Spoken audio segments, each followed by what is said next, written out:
folk song about my get up and go as got up and went.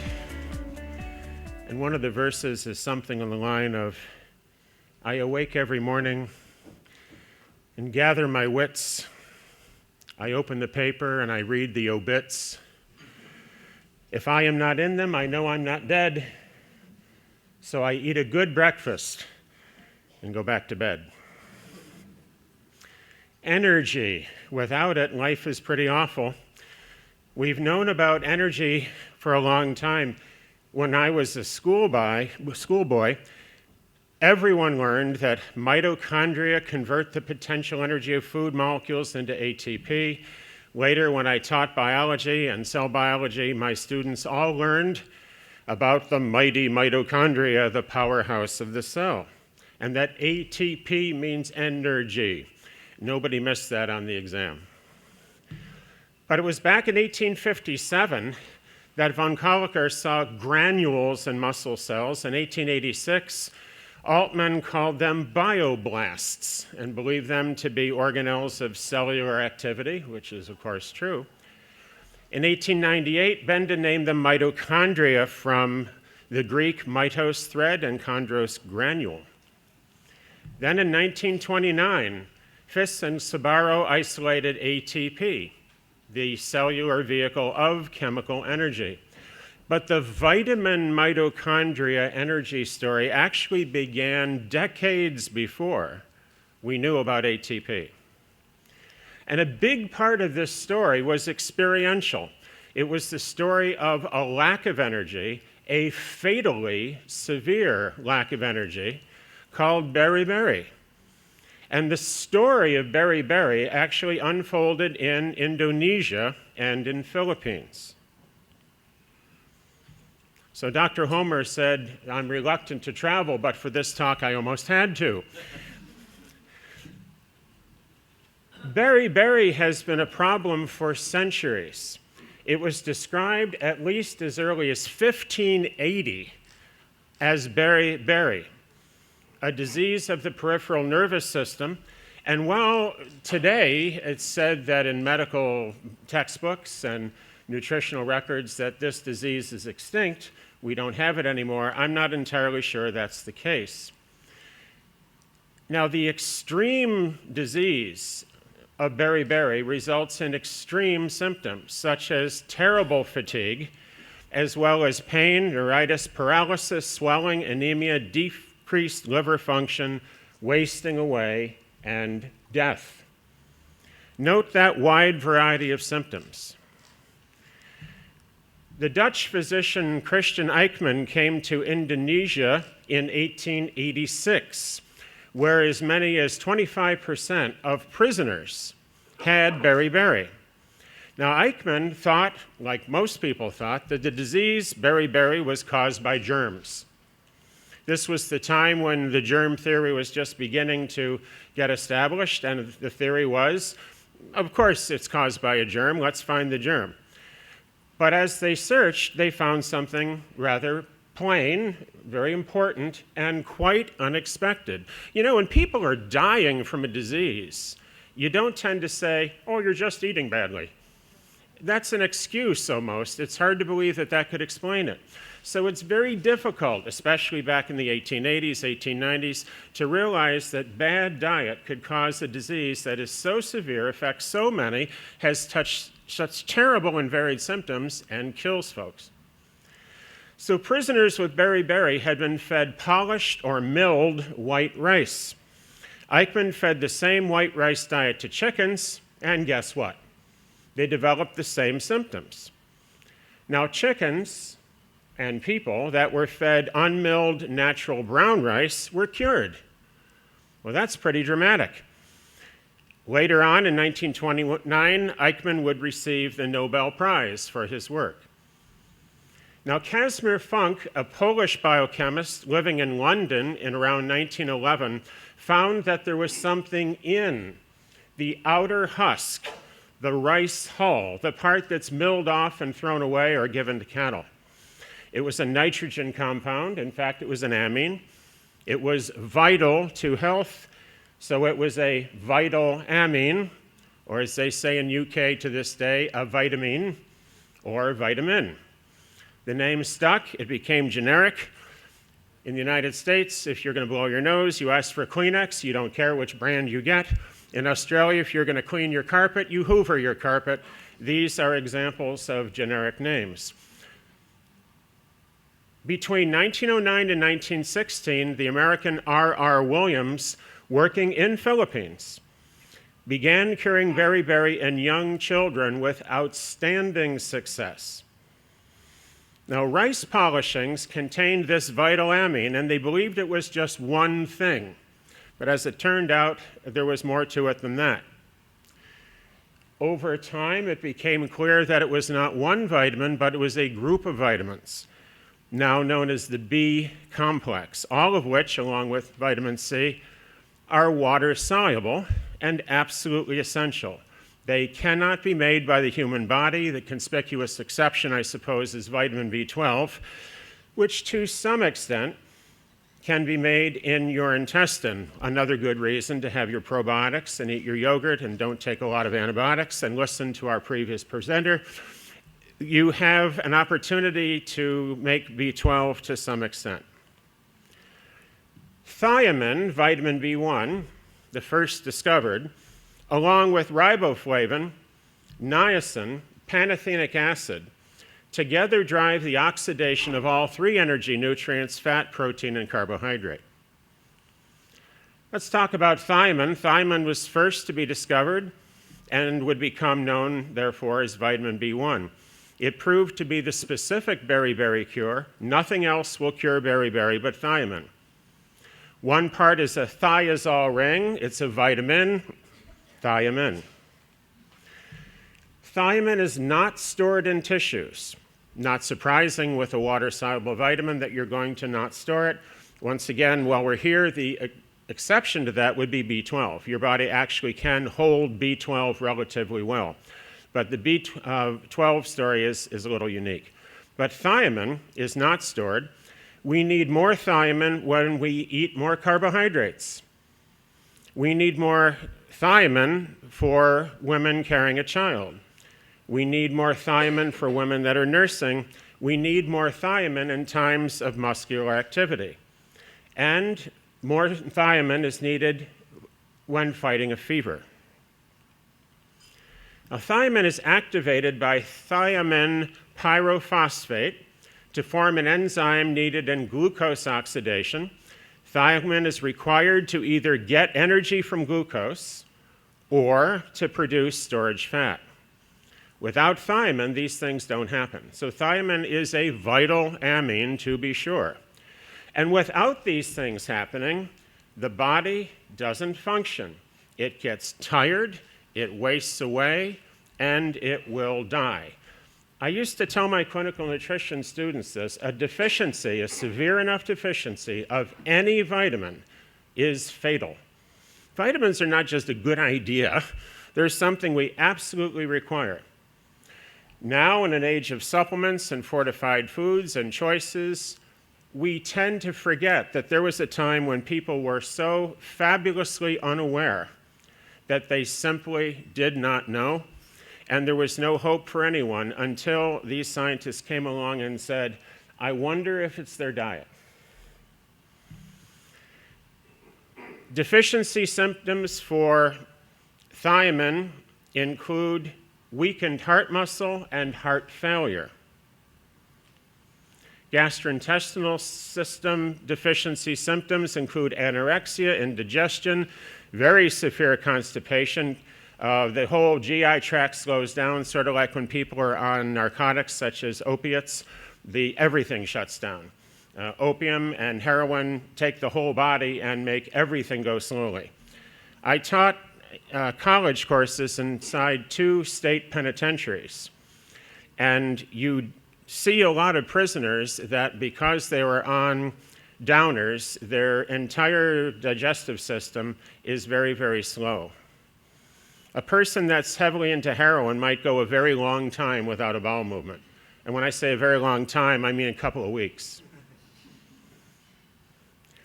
Insufficient hydrochloric acid secretion is another symptom of B1 deficiency, and all of the above result primarily from a lack of energy to the GI tract. If there's no energy, there's no function. Now take a look at these nervous system deficiency symptoms: diminished reflex response, reduced alertness, fatigue, apathy, nerve irritation, pain, prickly or deadening sensations, and if unchecked, paralysis. Continued thiamine deficiency will produce damage or even degeneration of the myelin sheath. That's that fatty insulation on nerve axons. To me, this suggests a relationship to multiple sclerosis. We're going to come back to that because there was a physician named Frederick Robert Quenner who pursued this idea. And here he is. Dr. Frederick Robert Quenner, a graduate of Duke University School of Medicine who lived in North Carolina, back in the 1940s, 50s, and 60s, developed a detailed nutrition protocol to treat multiple sclerosis with vitamins. And it used enormous doses of thiamine, somewhere in the neighborhood of 1,000 times the RDA. When you're giving orders of magnitude more of a vitamin, things change. I am not suggesting that everyone run out and take that much, but if someone has multiple sclerosis, and if you know anyone who has, they haven't received a lot of encouraging information from their physician. And almost no physicians know about Dr. Quenner's work where he actually had good success. His paper was Response of Peripheral and Central Nerve Pathology to Megadoses of Vitamin B Complex. He used more than just thiamine, and other metabolites. This was in the not well-known Journal of Applied Nutrition. Because this is hard to find, this is the link. The Townsend Letter for Doctors and Patients wisely put this up, and it's available as a PDF download. If you can't find it, you go to my website, dryourself.com. Scroll down the left side on the vertical yellow column, and the Quenner protocol is right there, and you can read it. There's also the Reardon Intravenous Vitamin C protocol. You can download that as well while you're at it, although I'm not talking about that today. The U.S. recommended dietary allowance for thiamine is just over 1 milligram a day. And yet, that tiny amount is supposed to be enough to meet the nutrient requirements of nearly all healthy people. I don't think that's true. I think a strong case can be made for a higher dose. Dr. Roger Williams, the brother of R.R. Williams mentioned earlier, Dr. Roger J. Williams said that you should take supplements as nutritional insurance, not to replace a good diet, but to fill in the gaps from a diet that's maybe not so good. And that's why they're called supplements. And this is a reasonable supplemental amount for the general population, in my opinion. Alcoholics need a lot more niacin. Remember when I said carbohydrates require more thiamine? When you look at alcohol, it's a very simple carbohydrate. It's smaller than glucose. When alcoholics drink, they tend to not want to eat, which aggravates their deficiency. And the alcohol itself is a toxin, which aggravates the deficiency. And they probably have other health problems, which aggravates the deficiency. And nobody's given alcoholics thiamine, which aggravates the deficiency. When I taught in prisons, I asked the prisoners, do you get a vitamin tablet here? And they laughed, of course. And I said, well, can you buy one with your own money? They said, oh, yeah, at the prison commissary, you can buy them with your own money. I told them, well, how about you take a good multivitamin with each meal? And they did, and it helped them a great deal. So poor diet and alcohol damage are the twin problems with thiamine deficiency in alcoholics, and thiamine supplementation for alcoholics is extremely important. Now, here's what happens if you don't do it. You can get the DTs, hallucinations, nerve damage, paralysis, WK syndrome, and psychosis. That is a whole lot of stuff that could be prevented for 10 cents a day's worth of thiamine. WK syndrome is a lot more common in alcoholics than the general public, but can also be seen in patients with severe GI disorders. Mentioned earlier, thiamine deficiency can cause severe GI disorders. Infection, as well as fever, raises your need for thiamine. The elderly and those with chronic illness require special attention with thiamine because they tend to eat badly. The elderly, as I mentioned in the previous talk, tend to have a poor sense of smell and a poor sense of taste. And by the way, they tend to not drink enough water because they lose their sense of thirst. This makes it a lot more likely that they're not eating very well. The increase of thiamine that you need during pregnancy and lactation is not small. It is about half again more. You need thiamine for fetal growth, increased metabolic rate, and milk production. Thiamine intake or requirement is also proportional to the amount of carbs you eat and also your body size. All of this makes me wonder how the RDA can be set at that magical 1.1 milligram figure when the variation among people is so great. This kind of drives the point home. The World Health Organization recommends treatment for severe thiamine deficiency by giving intravenous thiamine 50 to 100 milligrams. That's 50 to 100 times the RDA by IV. Now that's a pretty serious amount of thiamine. And then 10 milligrams, not 1.1, but 10 milligrams daily, IM, for a week, followed by 3 to 5 milligrams, again, 3 to 5 times the RDA of oral thiamine for 6 weeks. These are megadoses. Somebody tell the World Health Organization that they're now recommending megadoses of vitamins. The good news, thiamine is found in almost all natural foods, but in very tiny quantities. Good sources include whole grains, seeds, nuts, animal meats, and legumes, peas, beans, and lentils.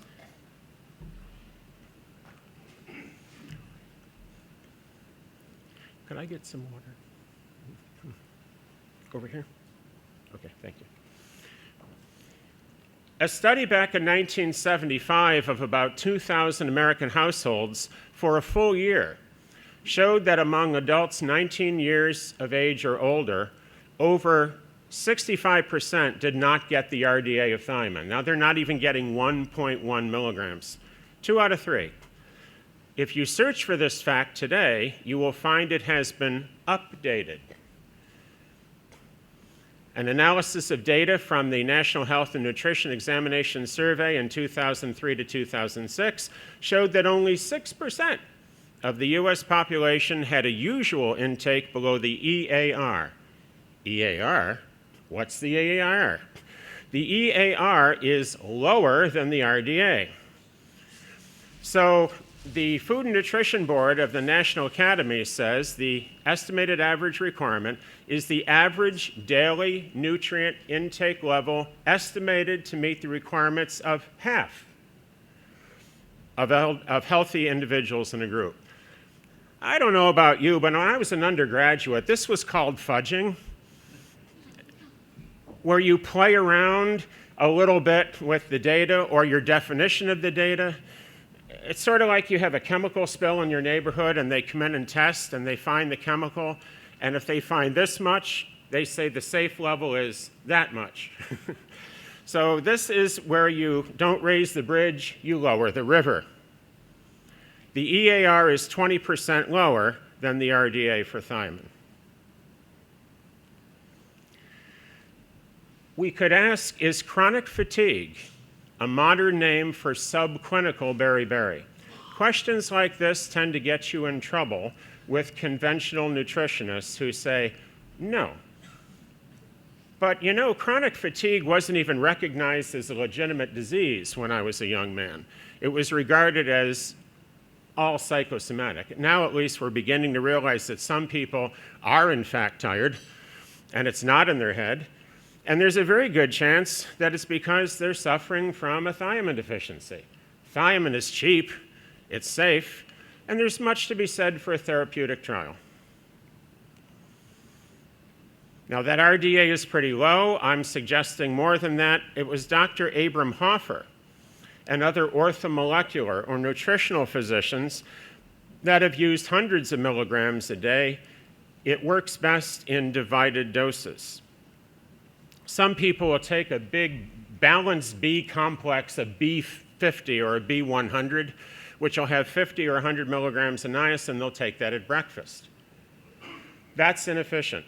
You'd be better off taking that capsule or tablet and cutting it in pieces, hard to do with a capsule, but easy to do with a tablet, and divide that all through the day. And I think for optimum absorption, 3 times a day is minimum, and you might want to consider even with each meal and between each meal for those who really need thiamine. Thiamine is safe. There are 0 known deaths from it. Toxicity is unknown. In the United States, the American Association of Poison Control Centers receives data on who dies from what from 57 centers coast to coast. And I have personally looked at this information. They've been tracking it for about 35 years. There are 0 deaths from thiamine, absolutely 0. So this stuff is safe. I have suggested thiamine to people in the past, and many of them have come back to me and said they now have too much energy. You gotta love that. You know, it's almost as if the body knows what it's doing. Vitamins do not give you energy, but thiamine and other vitamins release the energy from the food you eat. Without the vitamins, that's not going to happen. No wonder people are so depressed and tired and achy and miserable.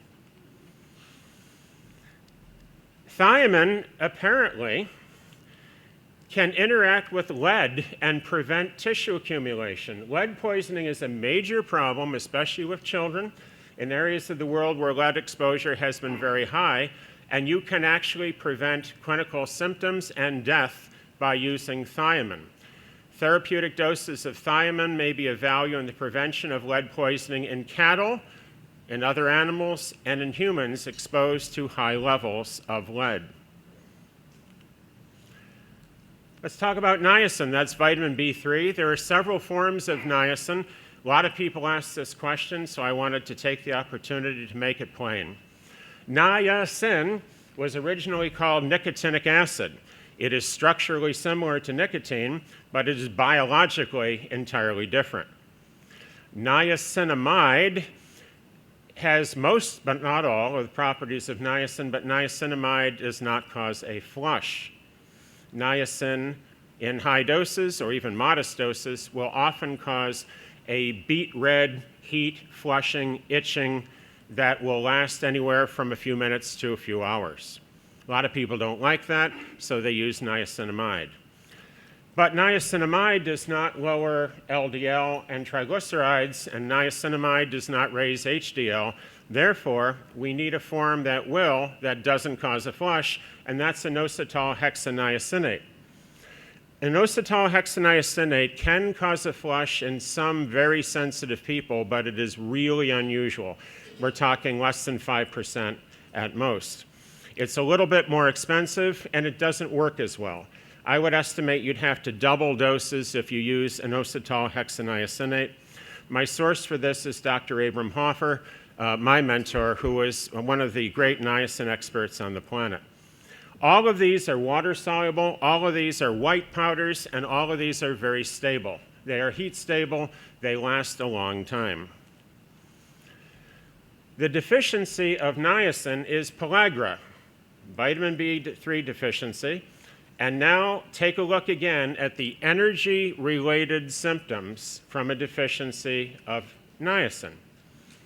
Weakness, lassitude, dermatitis, diarrhea, dementia, and death, the 4 Ds. A closer look at the deficiency symptoms: weakness, lassitude, anorexia, indigestion, skin eruptions, neuritis, confusion, and apathy. Niacin in the body is a coenzyme partner along with riboflavin, vitamin B2, in converting proteins and some glycerol from fats to glucose. It also acts as a coenzyme in oxidizing glucose for energy. Mentioned earlier, side effect of niacin therapy, flushing almost always. If you recommend niacin to someone, the odds are very high that you will get a flush. I was giving a talk once to a group similar to this, and I demonstrated the niacin flush towards the end of the seminar by taking a few high-dose niacin tablets, I don't know, 1,500 milligrams or something. And when I started to announce this, there was a fellow in the back room who, from somewhere, pulled out a pair of binoculars. Now, you don't normally take binoculars when you go to a medical conference, but he just happened to have a pair. He must have heard that I was coming. And it's very unnerving to give a talk when someone's watching you with a pair of binoculars. Perhaps he was from the FDA and I didn't know it. I handed out evaluation sheets like I always do. How am I doing? What did you like? What did I do wrong? What do you want to hear more of? Other comments. And somebody wrote, and I think it was him, quote, "The niacin flush was awesome. Do you do birthday parties?" I'm not making this up, although sometimes it must sound like I am. That flushing can be accompanied by the skin itching, and actually most people object to that a lot more. The itching is such as if you might feel it's a mosquito bite or a flea bite or something like that, and that will pass. Sometimes blood pressure will drop. Sensitive individuals taking a lot of niacin may actually feel woozy. They might feel faint, they have to lie down. One of the ways I avoid this is I gradually introduce niacin. I recommend that people gradually increase it. Or, if you have reason to believe the patient is sensitive, you can go right to inositol hexaniacinate or niacinamide.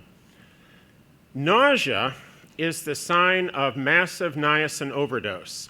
Dr. Hoffer said, you'll throw up before it will hurt you. So niacin has this wonderful ability of making you vomit if you take too much. Side effects vary of dose, of course, the patient's need, and the volume of food or liquid consumed. If you take niacin, chew the tablet, and have some hot coffee, you're going to have a flush very, very quickly. On the other hand, if you had a big holiday dinner and you took your niacin in the middle of that meal, the flush might not happen for 2 or 3 hours after your meal, just long enough for you to forget that you took the niacin. So niacin is a vasodilator. Niacinamide is not. Niacin, but not niacinamide, lowers serum cholesterol. And inositol hexaniacinate works like niacin does, without a flush, still helps the blood lipids, but requires a higher dose. I repeat this because this is one of the most common questions we get. 9 out of 10 questions I get with niacin has something to do with the flush. For other things than blood lipids, you can use niacinamide interchangeably with niacin. We mentioned last time, I think, arthritis and mental disorders. It is extremely rare for niacinamide or inositol hexaniacinate to produce a flush. Pan-deficiency disease is a deficiency that's spread all through the nation or even through the world. Dr. Harold Foster and Dr. Abram Hoffer believe that we have a population-wide deficiency of niacin. Vitamin dependency is where individuals need unusually high amounts for their own particular state. Dr. Hoffer was asked, how dangerous is niacin therapy? And he said, you're going to live a lot longer. Is that a problem for you? Dr. Hoffer treated former prisoners of war. After World War II, Canadian soldiers coming back to North America who had been in prison camps had severe nutrient deficiencies. After as much as 44 months of captivity, a quarter were already dead. The ones who survived had lost 1/3 of their body weight. They had all the classic deficiency symptoms. They were suffering from deficiency of protein and calories in general. And when they were given therapy with vitamins, they generally improved a little bit. But a lot of them did not, because they didn't have a deficiency. They had a dependency. It was so bad for so long. I think it would be like a child that was homeless in the first 2 years of its life. Might that not affect that person as an adult when they're 30 or 40 or 50? Some things sort of stay with you. You can think of this as a physiological trauma, but whatever the reason, the solution is to simply give the amount of dose that makes the patient feel better. Now, that's such an obvious point that most people would say, why do you even mention it? Because it's all about dose. Now, with pharmacology, everyone accepts that. Dr. Hoffer said to me one day, why don't you write a paper on why you should give antibiotics 500 units of an antibiotic to cure an infection? It's absurd, of course, but there are people that'll give 500 milligrams of vitamin C and call it a therapeutic dose. There are people that will give the RDA of a vitamin and call it a therapeutic dose. And remember, even the World Health Organization doesn't buy that, and they're pretty conservative. So here's the number. Dr. Hoffer would give usually 3,000 milligrams of niacin a day. The RDA is 18. We're talking astronomically larger doses than most nutrition textbooks would sanction. But it worked. Said Dr. Hoffer, these patients recovered and remain well as long as they take the vitamin regularly. That's a dependency. Dr. Hoffer said that even 40,000 milligrams a day of niacin is not toxic, but this is another common problem, which I think I touched on last time, so we'll go through it quickly. Liver damage and jaundice are frequently and usually erroneously blamed on niacin use. But it was William Parsons, Jr. of the Mayo Clinic, a terrific niacin researcher, who wrote the book I reference here, Cholesterol Control Without Diet, the Niacin Solution. He emphasized that elevated liver enzymes indicates liver activity, not liver pathology. And this is an extremely common problem for general practitioners who don't have experience with niacin. They see those enzyme levels go up and they say, whoa, stop the niacin. Parsons says that's nonsense. If they go way up, maybe. And they're more likely to go up in people with pre-existing liver conditions and in alcoholics, and with people that take proprietary niacin, such as niaspan. There are far more side effects with sustained-release niacin. Now, why do they give sustained-release niacin? To avoid the flush. But you can avoid the flush by using inositol hexaniacinate, which is cheaper and safer. I have no financial connection with the food products or vitamin industry, by the way, so when I mention these things, it is just because Dr. Hoffer taught me, and he emphasized that that increase in liver enzyme numbers is a sign of activity, not pathology. So in 55 years, Dr. Hoffer treated over 5,000 patients with extremely high doses of niacin. People asked him about jaundice, and this is an exact quote from Dr. Hoffer.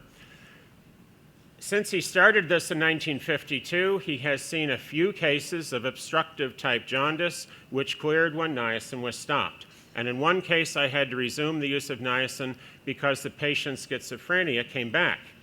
He recovered, the jaundice did not come back.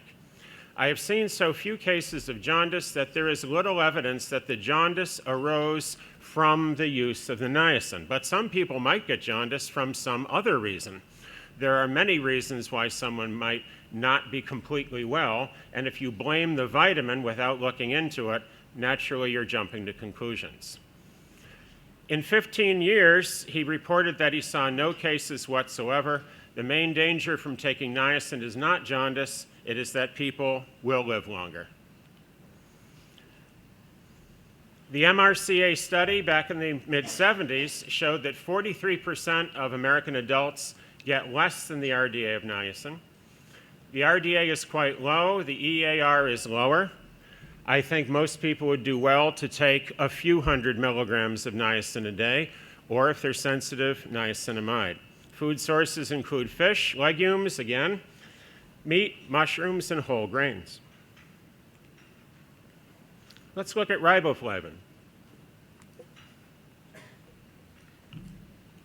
Riboflavin contains ribose sugar, and it's yellow in color, so there's flavus, and that's how it got its name. Light destroys riboflavin. That's why vitamin bottles are opaque or brown or green.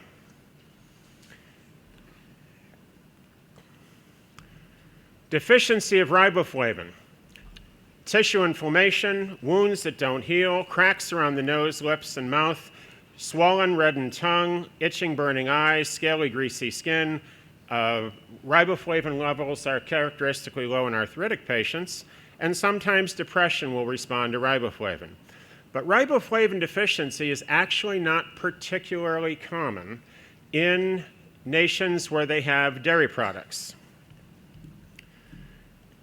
Riboflavin is part of the enzyme group called flavoproteins. They are part of cellular respiration. Here we go again, back to energy release, and part of the deamination process. The RDA is, again, very low, 1.5 milligrams. I think that could be raised and should be. Food sources include whole grains, organ meats, and vegetables, and as lactoflavin, milk. And this is why riboflavin deficiency is actually not very common. Anywhere people are having cheese and milk and other dairy products, there's a pretty good chance that they're not going to be short on riboflavin.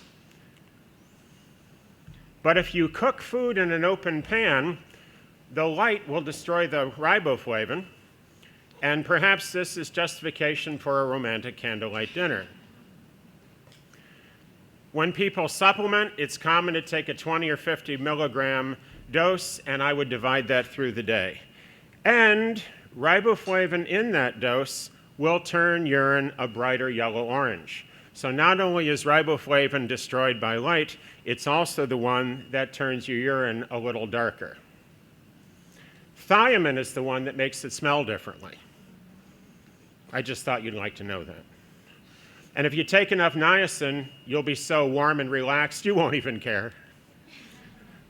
Pantothenic acid is everywhere. It's in all things, hence the name.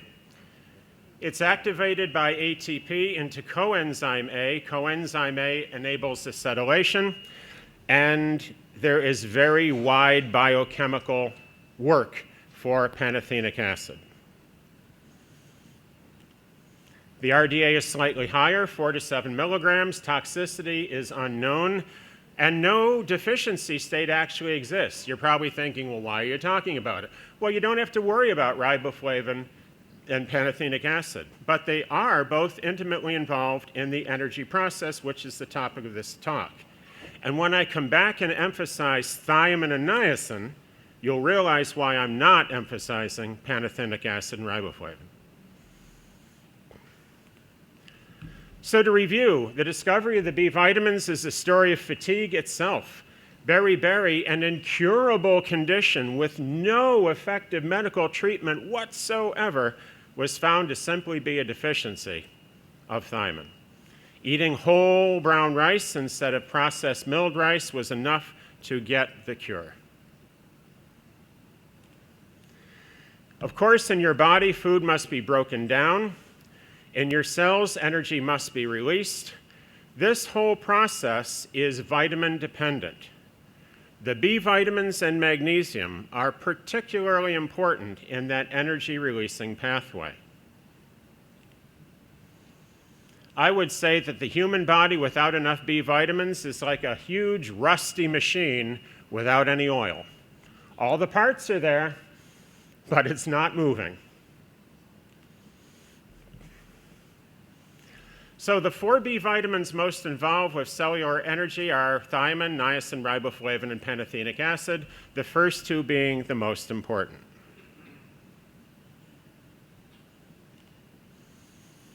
It is almost certain that the rest of the B vitamins are also involved, but to a lesser extent, in energy release, including B12, B6, pyridoxine, folate or folic acid, and biotin. All of these are found in a multivitamin. All of these are found in a B-complex supplement. It is cheap, easy, and safe for people to supplement with extra B vitamins. Does the shotgun approach work with the B vitamins? It actually does. The B complex is sort of like a soccer team, like a baseball team. Now, I'm a Yankee from New York State, and we have a baseball team by that name. They're not quite as good a team as they used to be. But the fact is, when the Yankees won the series, they didn't do it because they had just Derek Jeter. They had the other guys also. Now, my father was a minor league baseball pitcher. Did you know that? He had a tryout for the Yankees. And he got out there, and he was like 19, and he had his best stuff. And he was burning the ball over the plate, throwing hard, and the pitching coach then got up from behind the catcher, pulled his mask back, and said, "Okay, Saul, let's see your fast one." And that's when my father knew that he was good, but he wasn't good enough. Why am I telling you this? Because it's 3 in the afternoon, and some of you are nodding off. That's why. Any baseball fans here? No, just a few. Well, my father, when he was a young man, struck out Bobby Brown twice in one game. Bobby Brown would become a World Series Yankee, the president of the American League, and a medical doctor. And my dad fanned him twice in one game. I just thought I'd throw that out there. And now it's on the video, so my grandchildren will see that. Oh, was he really? But it's a team, it's a team, it's a team. The B vitamins work synergistically. That's the funny thing about nutrients. They work better when you bring them together. And we all think polypharmacy. Ugh. The danger of drug interactions, and it's real. But with vitamins, the danger is to not have all the factors. That's the whole idea of a balanced diet, isn't it? So I recommend a B complex with each meal. It's convenient, it's safe, it's cheap. Why not try it?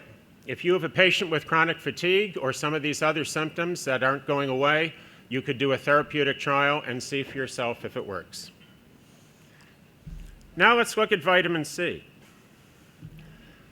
One patient told me, "I went to my family doctor complaining of increasing drowsiness at work.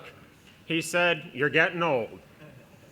I started taking 3,000 milligrams of vitamin C and other supplements one day. After 1.5 years of gradually increasing the dose, the level of drowsiness and my declining cognitive ability, unable to concentrate, and severe memory loss enabled this person to take even more. They took not 3,000 a day, but 1,000 an hour.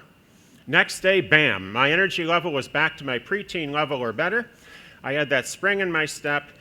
I worked for 8 hours, studied on the computer at home for another 4, wasn't sleeping or tired, and since then I've only had minor drowsiness 6 times.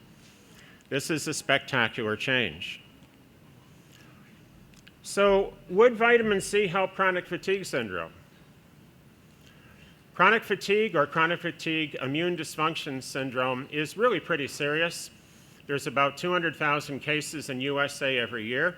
It is described as treatable, but regarded as incurable. Go to any medical website and they will tell you that. They will tell you the cause of the condition is unknown. Ding! Whenever I see that phrase, the cause of the condition is unknown, I think nutritional deficiency. And it's more common in women by far than men. In fact, I haven't yet seen a man with chronic fatigue. I'm sure they're out there, but they're just staying away because they're too tired. Here's 2 examples. A 45-year-old woman with chronic fatigue told she had to learn to live with it, a common refrain. She was not happy. Another was a 38-year-old woman with multiple chemical sensitivity, including allergy to printer's ink, and she was a librarian. So that was a problem for her. Both recovered spectacularly when they took vitamin C 30,000 to 50,000 milligrams a day. And what's really funny is the librarian. She worked in the city downtown, and she was in a hurry. So she went from taking no vitamin C at all to taking 30 to 50,000 in one morning. So she's walking down Main Street, and gets to bowel tolerance. That's what she told me, and she had no reason to lie. But aside from that, her symptoms were gone. Now, this is a woman who had to wear gloves and practically a respirator if she was going to do her job, and when she took enough vitamin C, her problem went away. Where did this come from? Let's look at the work of Dr. Frederick Robert Quenner. Dr. Levy has been mentioning Dr. Quenner for a long time, so have I, because he's so important. And he describes this fatigue in a 1948 paper on treating viral pneumonia.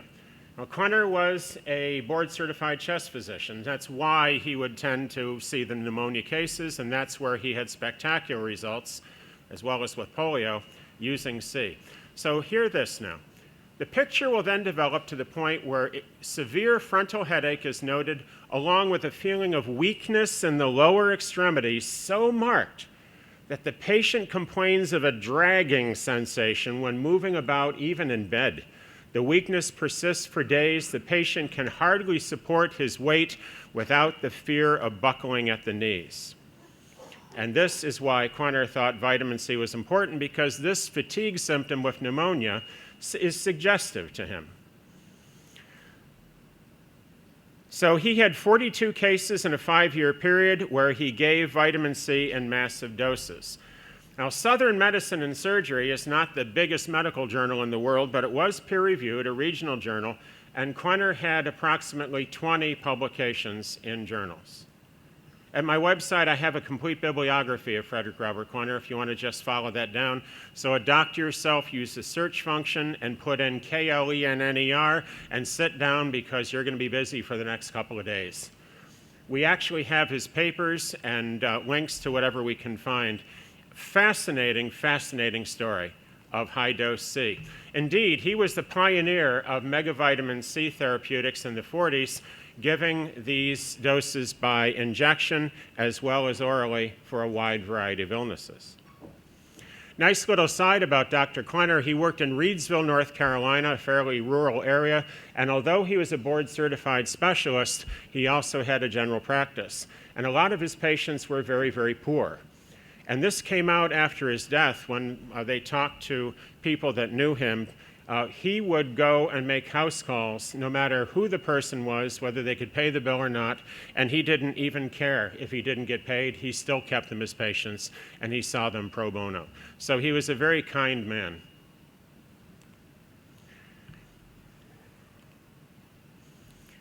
So Quenner used 350 to 1,200 milligrams of vitamin C per kilogram body weight per day. This is approximate. There were times when he used more.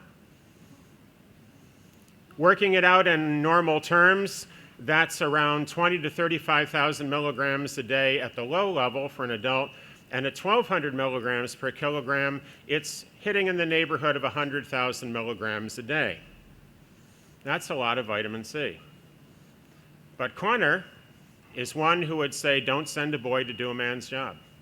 The way I say it to people is, you take enough C to be symptom-free, whatever the amount might be. Everybody asks, how much C do I need? The answer is, I have no idea. But you can find out. You take it, you feel better, good. You take it more, you feel better still, good. You take so much you get to bowel tolerance, well, your body's saying that's about enough for you. And everyone can determine that. And remember, not only are we all different, but you're different from yourself on a different day in your different circumstances. And blood tests for vitamin C are silly, because it's water soluble, and you're going to find if you have a blood test at 10 in the morning, by 1 in the afternoon, it's all changed. So this no technology approach, very, very user-friendly. And of course, it's too simple, isn't it? It's safe, it's simple, and effective. Well, that can't be it. It's certainly not on the news. But Quenner treated polio and pneumonia with vitamin C, and that should be on the news. I wrote a paper reviewing his work, which is published at doctoryourself.com as well. And his papers on vitamin C are very highly recommended to you.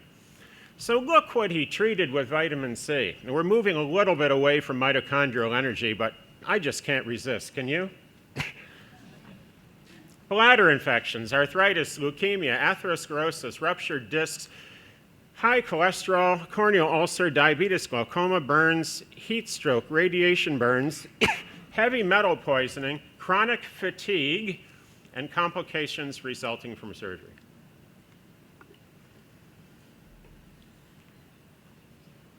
And multiple sclerosis.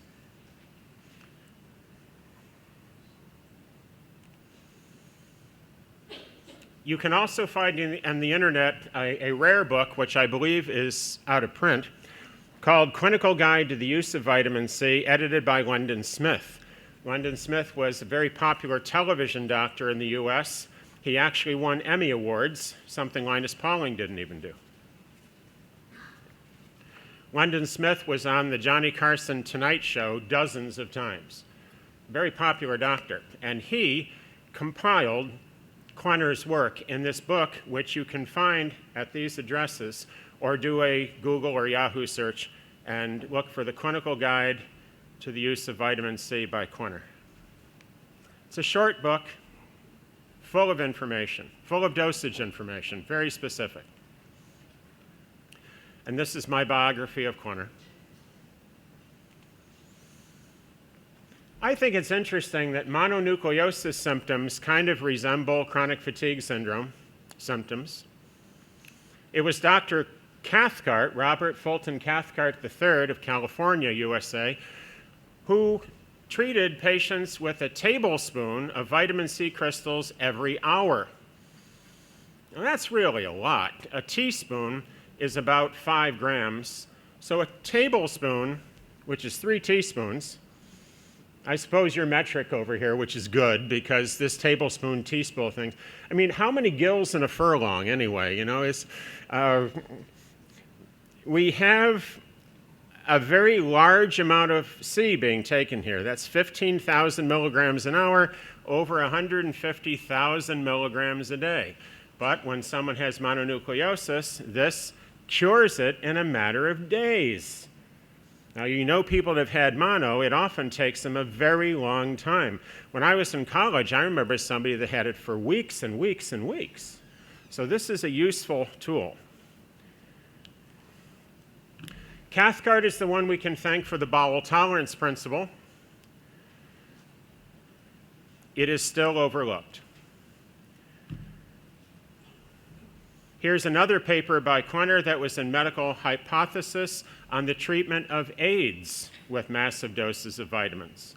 Now, I know that chronic fatigue is not AIDS, but I want to mention that the immune deficiency component of CFID suggests that maybe vitamin C and fatigue and the immune system have a common link.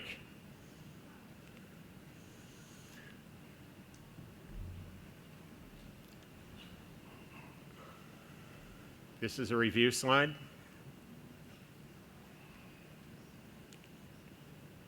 People ask, is there any way to get megadoses of vitamin C without taking supplements? The answer is a qualified yes. It's wheatgrass. And that's just what you think it is. You take wheat and you sprout it. Take a tray, put the wheat kernels on it, cover it with about a ½ inch of soil, water it, and it will grow, and it will look just like grass. When it gets about 5 inches high, you just cut it with scissors, and then you get to put it through your juicer.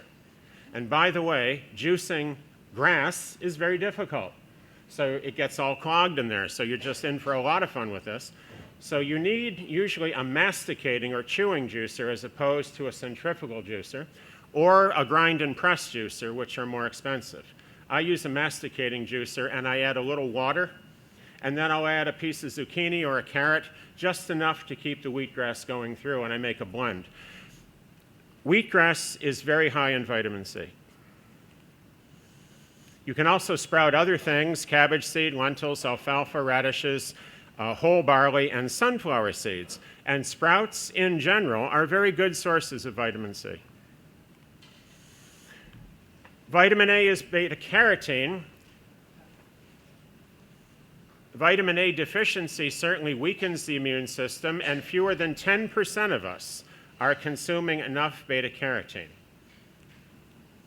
Let's talk about magnesium briefly. It is essential in the energy release process. Magnesium is a catalyst for hundreds of biochemical reactions in each of your body's cells, and it's necessary for nerve conduction and muscular activity. The RDA is about 350 milligrams a day.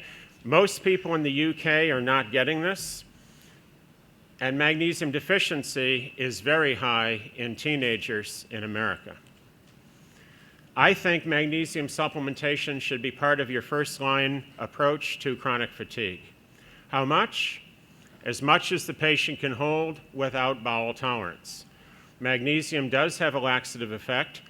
You can maximize success by dividing the dose. And I think taking magnesium between meals is more effective, and I actually take it in the middle of the night. Because, you know, the older you get, the more you have a chance to take magnesium in the middle of the night. And that way your absorption is better. So divide your dose. People ask about forms. Magnesium oxide is the most common and is the worst.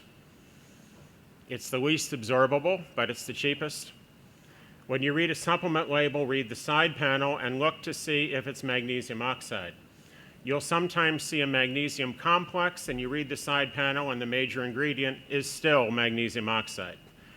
Magnesium gluconate and magnesium citrate are better, and magnesium chloride is better still, and there are other forms of magnesium as well, but oxide is the least valuable. For some people who are very deficient, even magnesium oxide is a big help. And then there's Epsom salts baths. Epsom salts is magnesium sulfate. You just throw a cup of that in a nice hot bath and soak, and you absorb it through your skin. Transdermal absorption is fun. There's nothing like relaxing in a hot bath. You should do that anyway. It does the body good. Throw in some magnesium sulfate, and now you'll get magnesium as well as a relaxing moment. And yes, you're way ahead of me. Another good source of magnesium you'll be delighted to know is dark chocolate. So 4 squares of dark chocolate provides the US RDA of magnesium. And the way I see it, there's no excuse for anybody to be magnesium deficient. There are, of course, other key nutrients in energy production, but these are the ones that I would like to highlight today. This one you want to look at. There's a really good summary table of all the vitamins and minerals involved in energy release. In the journal that I cite here, table is on page 280 to 281. You want to be sure to get that and print it out because it's very, very complete. And in preparing this, I want to establish that I very much appreciated that paper. It's a very, very good thing to look at. And they go into this in greater detail than I can. Now, there's this idea that if vitamin supplements work, they can't be safe. But there's a very long track record of supplement safety.